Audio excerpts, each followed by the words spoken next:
తెలంగాణలో బీఆర్ఎస్ తరపున గెలిచి కాంగ్రెస్ పార్టీతో అంటకాగుతున్న తమ ఎమ్మెల్యేలపై అనర్హత వేటు వేయాలని బీఆర్ఎస్ వేసిన పిటిషన్పై సుప్రీంకోర్టు తుది తీర్పు వెల్లడించింది. బాల్ స్పీకర్ కోర్టులోకి విసిరేసిన సర్వోన్నత న్యాయస్థానం 3 నెలల్లోపు నిర్ణయం తీసుకోవాలని సెలవిచ్చింది. అసలు స్పీకర్ వర్సెస్ సుప్రీంకోర్టు వ్యవహారం ఎందుకు వస్తోంది? పార్టీ ఫిరాయింపుల చట్టం ఏం చెబుతోంది? తెలంగాణలో పార్టీ ఫిరాయించిన ఎమ్మెల్యేల అనర్హత పిటిషన్పై సుప్రీంకోర్టు సంచలన తీర్పునిచ్చింది. బీఆర్ఎస్ ఎమ్మెల్యేల పిటిషన్ను అనుమతించిన సుప్రీం ధర్మాసనం వీలైనంత త్వరగా లేదా 3 నెలల్లో స్పీకర్ నిర్ణయం తీసుకోవాలని ఆదేశించింది. అయితే ఫిరాయింపు ఎమ్మెల్యేలపై సుప్రీంకోర్టు వేటు వేయాలంటూ బీఆర్ఎస్ చేసిన విజ్ఞప్తిని తోసిపుచ్చింది. ఏ ఎమ్మెల్యే అయినా స్పీకర్ ప్రక్రియను పొడిగించాలని అడగకూడదు. అలా చేస్తే స్పీకర్ ప్రతికూల నిర్ణయాలు తీసుకోవచ్చని సుప్రీం స్పష్టం చేసింది.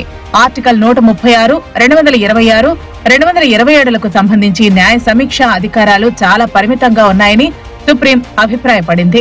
స్పీకర్ ఒక న్యాయ నిర్ణేత అధికారిగా వ్యవహరిస్తూనే హైకోర్టు, సుప్రీంకోర్టు అధికార పరిధికి లోబడి ఉండే ట్రిబ్యునల్ గా వ్యవహరిస్తారని సుప్రీం ధర్మాసనం స్పష్టం చేసింది. తెలంగాణ అసెంబ్లీ 2023 నవంబర్లో జరిగిన ఎన్నికల్లో కాంగ్రెస్ పార్టీ 64 స్థానాల్లో గెలిచి అధికారంలోకి వచ్చింది.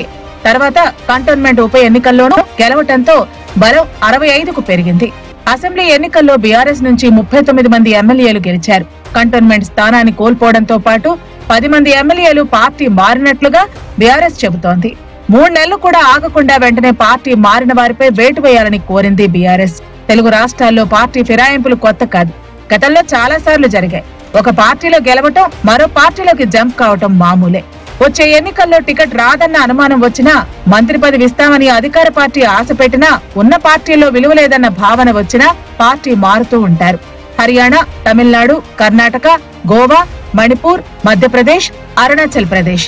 హర్యానా రాష్ట్రంలో కాంగ్రెస్ పార్టీకి చెందిన గయాలాల్ అనే ఎమ్మెల్యే వారం రోజుల వ్యవధిలో 4 పార్టీలు మారటం, అందులో ఒకే రోజు 3 పార్టీలు మారారు. ఆయారం, గాయారం సంస్కృతిపై అప్పట్లో కార్టూన్లు వచ్చాయి. జోక్స్ టపాసుల్లా పేలాయి.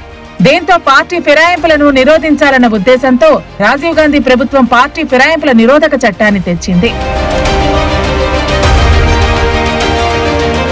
1985 నుంచి అమల్లోకి వచ్చింది. దీని ప్రకారం ఒక పార్టీకి చెందిన సభ్యుడు తనంతట తానుగా పార్టీ సభ్యత్వాన్ని వదులుకున్నప్పుడు, పార్టీ అభిష్టానికి వ్యతిరేకంగా సభలో జరిగిన ఓటింగ్ లో ఓటు వేసినప్పుడు, ఎన్నికల తర్వాత ఒక ఇండిపెండెంట్ సభ్యుడు వేరే పార్టీలో చేరినప్పుడు, ఒక నామినేషన్ సభ్యుడు తాను నామినేట్ అయిన 6 నెలల తర్వాత ఏదైనా పార్టీలో చేరినప్పుడు ఈ చట్ట ప్రకారం పదవిని కోల్పోతారు.